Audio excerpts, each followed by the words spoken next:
伫中山国中舞蹈班活力的舞蹈表演，台南市政府上午伫市立体育场的广场举办114年全国中等学校运动会青春上场的宣传记者会，包括市长黄伟哲以及侪位的民意代表、议员拢到场出席。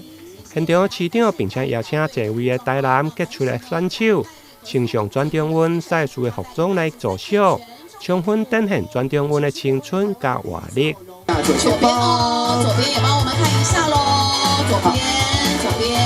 那右手边也帮我看一下，右前方有很多的媒体朋友啊。我们一下右手边。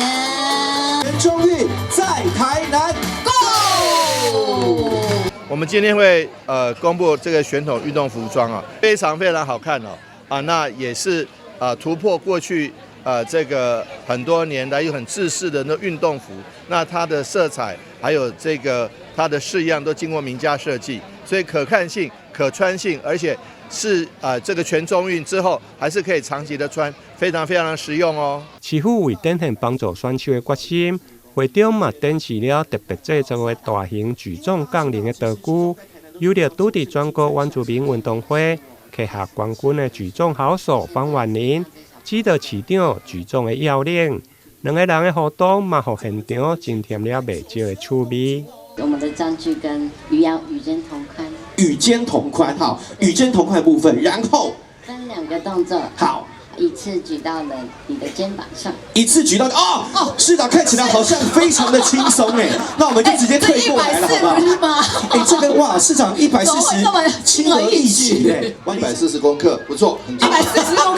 140公克，好，那接下来有第2步骤，对不对？往上举的时候，将我们的前后脚做一个，将我们的双脚做一个右脚在前，好啊，那我们让市长试试看，好不好？我们各位一个掌声帮市长加油打气一下，1、2、3，加油！白旗举起来，挑战成功，代表我们市长挑战成功，顺利夺金。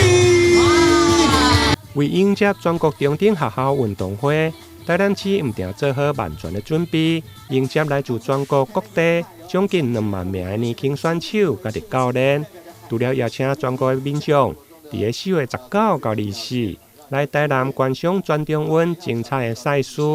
为年轻的选手来加油。同时，伫个全中运以后，4月27到5月2號，还有全国大专院校的运动会，嘛伫个台南来登场，欢迎大家做伙来参与。台南新闻林根采访报道。